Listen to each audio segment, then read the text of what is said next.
Unnecessary controversy over languages in Afghanistan. Language is more than just a mode of communication. It is a way to conserve one's culture and pass down history, and also provide a gateway for the rest of the world to explore their society. The history behind Farsi has always been rich, and the language has contributed greatly in many areas such as sciences, literature, philosophy, commerce, and religion.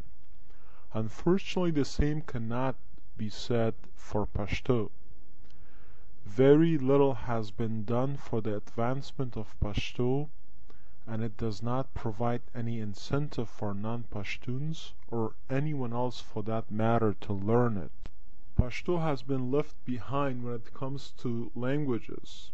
It has no culture or legitimate foundation, and therefore it's very easy for it to disappear. In a world that prides itself in progression and improvement, Pashto has remained the language of tribal and illiterate nomads. Pashto has always been considered a primitive language, originating in the Solomon Mountains.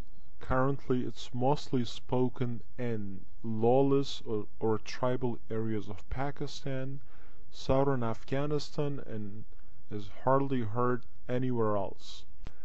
It has recently become synonymous with the Taliban, suicide bombers, and other outlawed groups in southern Afghanistan and tribal areas of Pakistan. All Taliban are Pashtuns, but all Pashtuns are not Taliban. In fact, in Afghanistan, if one wanted an education or be a part of civilization, one had to be fluent or at least familiar with Farsi. Pashtuns are also commonly heard calling the non-Pashtuns the immigrants of Afghanistan.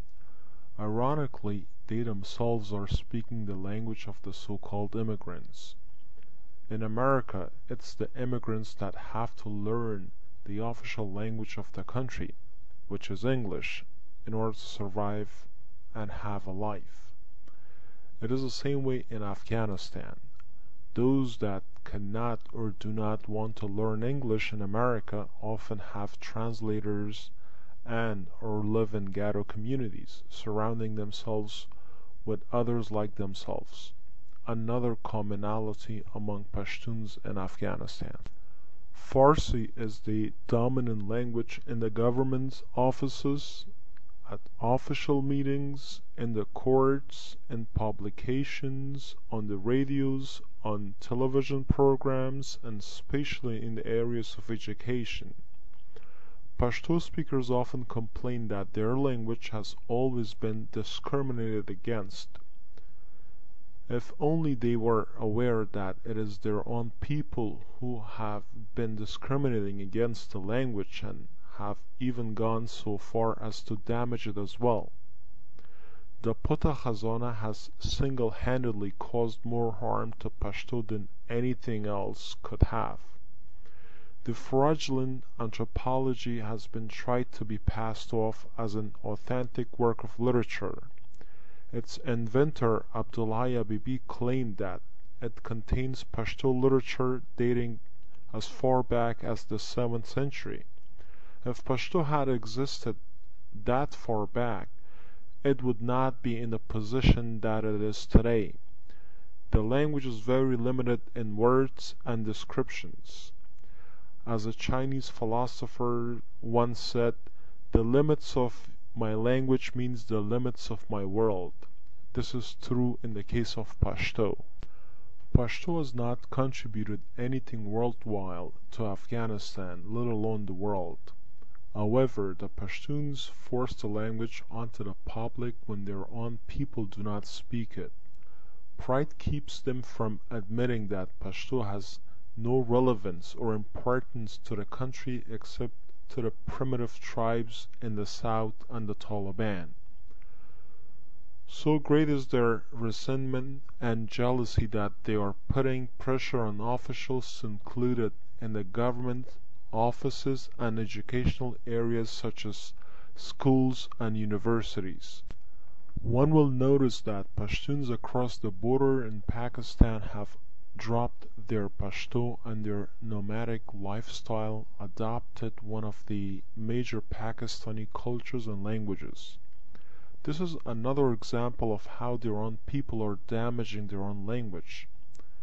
Something must be wrong with the language if its own people won't work towards the advancement of it. Though it's still primarily communicated orally, some Pashto literature has been written down and preserved, although very little of it.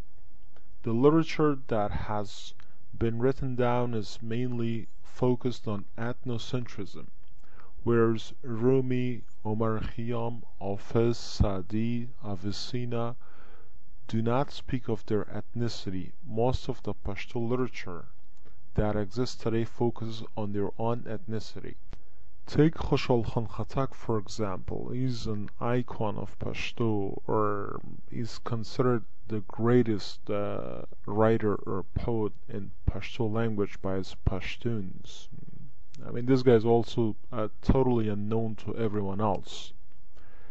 Khattak always writes for or about Pashtuns. Khattak has used his poetry to curse his own people and at the same time instill a sense of false pride that has not benefited them. No one else in the world will be able to relate to Pashto literature since it highlights only the small world of Pashtuns.